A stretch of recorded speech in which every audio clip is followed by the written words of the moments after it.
Cuando solo esta ciudad resistía al asedio del ejército invasor, cuando Cádiz fue España, un grupo de hombres tuvo que luchar contra el tiempo, la ignorancia y el miedo.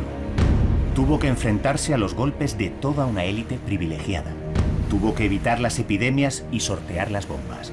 Pero estaban decididos. Querían colocar a su país en la historia contemporánea. Don Fernando VII, por la gracia de Dios y la Constitución de la monarquía española, rey de las Españas, y en su ausencia y cautividad, la regencia del reino, nombrada por las Cortes Generales y Extraordinarias. A todos los que lo presente vieren y entendieren, sabed que las mismas Cortes han decretado y sancionado la siguiente Constitución política. Pero tan solo unos años antes, nadie hubiera podido predecir un acontecimiento como este. A principios del siglo XIX, Francisco de Goya retrató magistralmente a los decadentes personajes de la familia real española. El pintor fue testigo de una época que para los españoles no fue fácil. Entre hambrunas y epidemias, tuvieron que soportar las consecuencias del desastre económico provocado por el estancamiento de un régimen, el absolutismo borbónico. El pánico provocado por los sucesos revolucionarios que habían acabado con el antiguo régimen en Francia condicionó la actividad de todos los gobiernos de Carlos IV, más preocupados porque la Revolución Francesa no traspasara los Pirineos que por los problemas acuciantes que sufría España. Como rechazo al estado de las cosas en nuestro país y al gobierno de una corte en la que se premiaba sobre todo el espionaje y la delación, en la tertulia de Quintana empezó a fraguarse el llamado patriotismo liberal, que planteaba la dicotomía entre los tiranos y la nación esforzada, virtuosa y ansiosa de libertad. En esta tertulia se hablaba de asuntos como la crisis de la familia real o la tiranía de Godoy. Gracias a su condición de favorito de la reina, Manuel Godoy tomó las riendas del Estado con tan solo 25 años. El oscuro origen de su llegada al poder y la torpeza de sus decisiones le proporcionaron pronto una gran impopularidad. Tras el fracaso de las políticas encaminadas a salvar la vida de Luis XVI, España le declara la guerra a Francia. Las consecuencias fueron ruinosas. Contribuyeron al desplome definitivo de la hacienda española. Tras el 18 de Brumario y la llegada al poder de Napoleón en el país vecino, España acaba convirtiéndose en un mero satélite de la política internacional francesa en sus guerras contra Inglaterra. Las guerras por el poder entre los miembros de la familia real española fueron aprovechadas sabiamente por Napoleón. Por un lado, la reina María Luisa y Godoy. Por el otro, el joven príncipe de Asturias, celoso de los poderes que acumulaba el favorito. En torno a la figura del futuro Fernando VII se posicionaba la nobleza y el clero más reaccionarios. El trono es mío. Ambos bandos reclamaban el apoyo del emperador francés, convirtiéndose así en títeres de sus decisiones. El 18 de octubre de 1807, las tropas de Napoleón comenzaban a traspasar la frontera española, con la excusa de preparar la invasión de Portugal. Después de merendarse a media Europa, ahora le toca el turno a España. El emperador de los franceses es insaciable. Carlos IV abdicaba al día siguiente en favor de su hijo, desde entonces Fernando VII. Pero Napoleón no acepta al nuevo rey. Napoleón propone un encuentro con Fernando VII, una entrevista que debía celebrarse en Burgos, pero la entrevista acaba teniendo lugar en Bayona. Allí el emperador ordena al rey español que devuelva la corona a su padre, aduciendo la ilegitimidad de los acontecimientos de Aranjuez. Las intenciones de Napoleón eran claras. Una vez conseguida la renuncia de Fernando, pediría la abdicación de su padre. Fernando, te exijo que renuncies al trono. Las abdicaciones de Bayona dejaban el campo libre para colocar en el trono español al candidato de Napoleón, su hermano, José Bonaparte. Un grupo de madrileños se arremolinaba alrededor del Palacio Real de Madrid. La descarga de los soldados franceses contra la multitud desarmada prendió la mecha de la revuelta, que se propagó por toda la capital.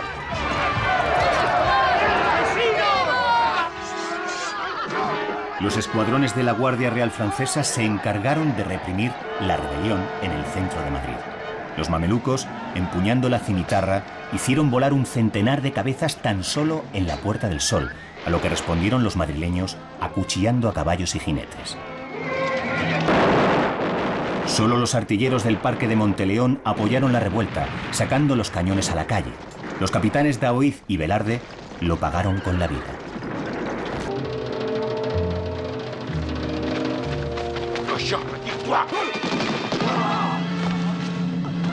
Y ordenó fusilar a más de 1.200 hombres.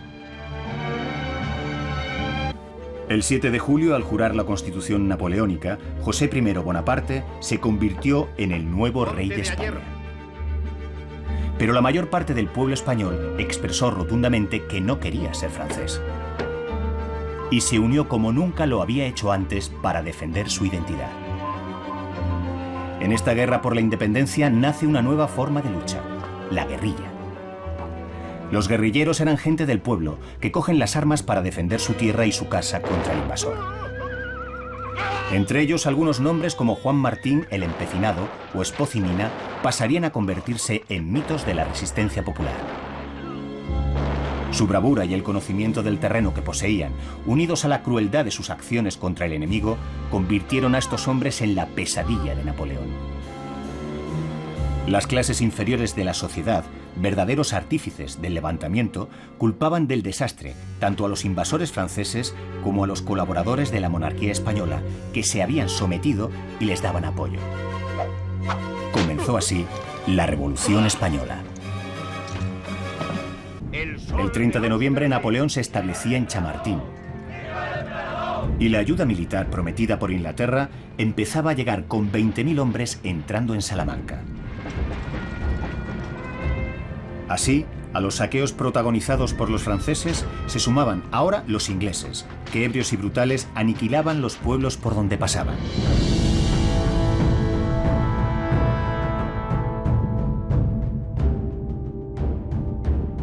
Los ejércitos napoleónicos cometieron un grave error al no valorar la complicada situación geográfica de Cádiz y el infranqueable obstáculo que representaba la isla de León, con su laberinto de caños y terrenos pantanosos, capaces de guardar la ciudad mejor que cualquier muralla defensiva.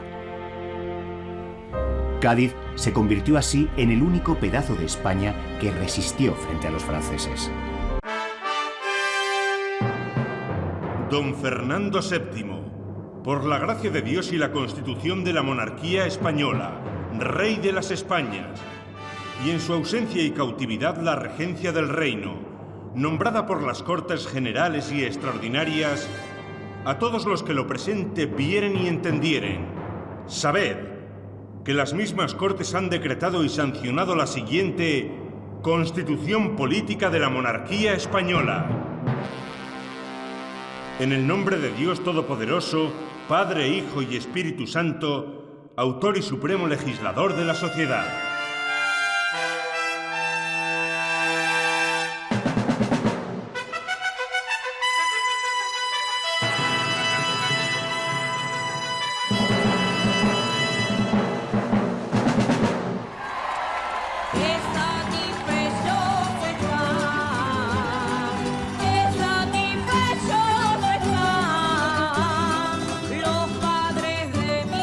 Aquel 19 de marzo de 1812, día de San José, el pueblo de Cádiz festejaba el nacimiento de la Constitución española.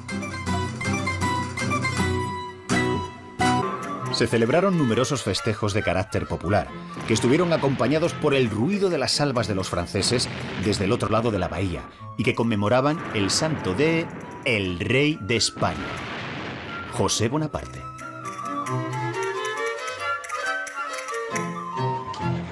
Conociendo el humor de los gaditanos, no fue raro que se bautizara a la recién nacida Constitución con el nombre del santo del día y la aclamaran al grito de ¡Viva la Pepa!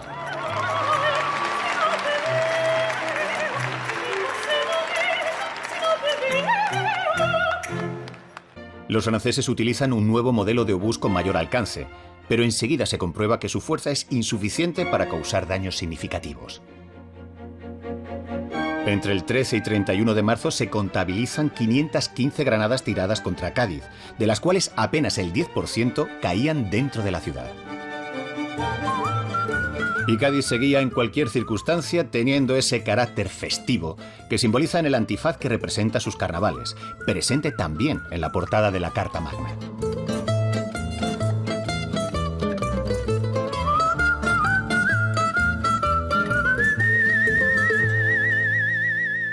Mientras duró el sitio, Cádiz, y sobre todo la isla de León, fue la conciencia de España, el símbolo de su independencia.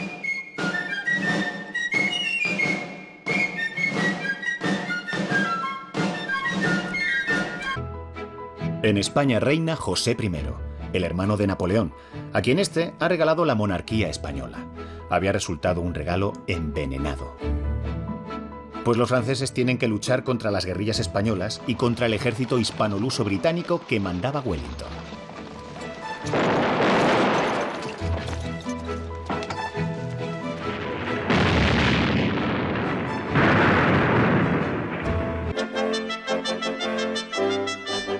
Y el 13 de junio de 1813 llega la batalla de Vitoria.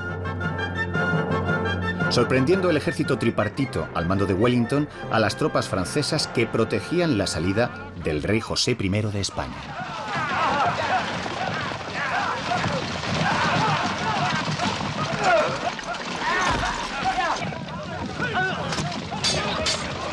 La derrota de las armas francesas fue total y terminaron escapando a uña de caballo, dejando en el campo de batalla el botín gigantesco que José se llevaba.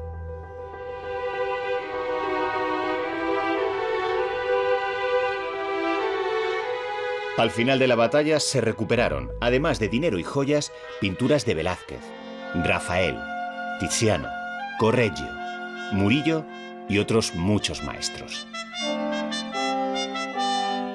Napoleón se ve obligado a abandonar España y centrarse en la guerra con las potencias. Para no tener a la espalda esa guerra que él llamó maldita y que terminó por reconocer que había sido el inicio de su caída, hubo de restituir el trono a los Borbones. Lo hizo por medio de un tratado por el que reconocía a don Fernando como rey de España y de las Indias. Fernando, con 28 años y tras casi 6 de exilio, cómodamente asentado en el castillo de Valensay, vuelve a pisar tierra española.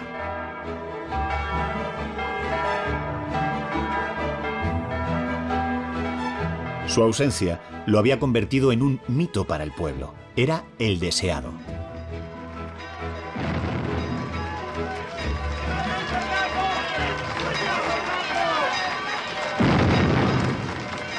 Nada más llegar, Fernando VII recibe al presidente de la Junta de Regencia, el cardenal de Borbón, pariente cercano suyo, que le entrega la Constitución y le tiende la mano para darle la bienvenida. Pero el rey, en un gesto de poderío, no se la estrecha, sino que alarga más el brazo, poniéndole el anillo ante la cara y le exige, furioso, besa. Y el cardenal humillado, besa. Bien clara quedaba la actitud de Fernando ante la Constitución española. Para él, aquellos que habían conquistado la dignidad de llamarse ciudadanos eran todavía, y así lo decía en sus decretos, sus vasallos. Y el deseado entra en Madrid, donde las turbas, enfervorizadas, lo reciben con entusiasmo. En la puerta de Alcalá se han hecho colgar 2 pinturas de Goya, encargadas semanas antes por el presidente de la Junta, el cardenal de Borbón.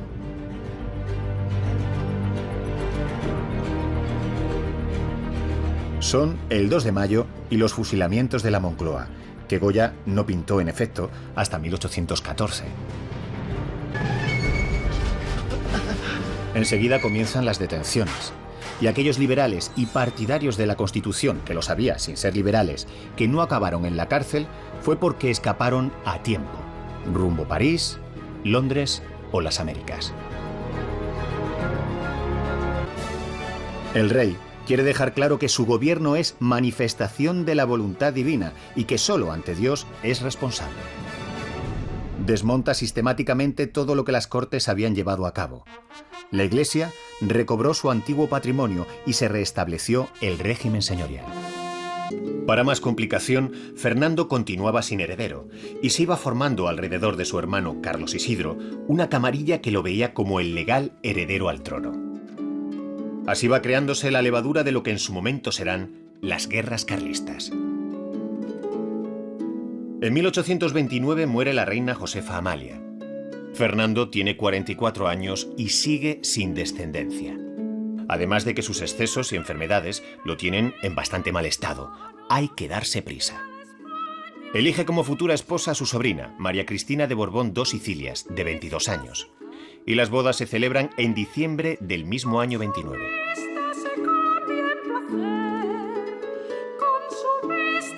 Aquí vemos a la real pareja, evidentemente favorecida por el retratista, el entonces pintor de cámara del rey, Luis Cruz y Díaz. En octubre del 30, la reina da a luz. Una niña a la que se bautizará con el nombre de Isabel. Los carlistas están exultantes, pues no tienen intención de cumplir la pragmática sanción con la que Fernando ha abolido la ley sálica, que impedía que una mujer pudiera heredar la corona española. El rey tiene mala salud y se teme por su vida. La reina vuelve a quedarse embarazada y a comienzos de 1832 pare otra niña. Don Carlos Isidro manifiesta claramente que se considera el heredero del trono. El 29 de septiembre de 1833 moría Fernando VII de una apoplejía.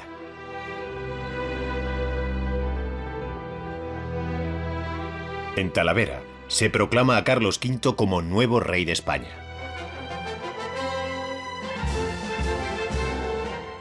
Comenzaba la Primera Guerra Carlista.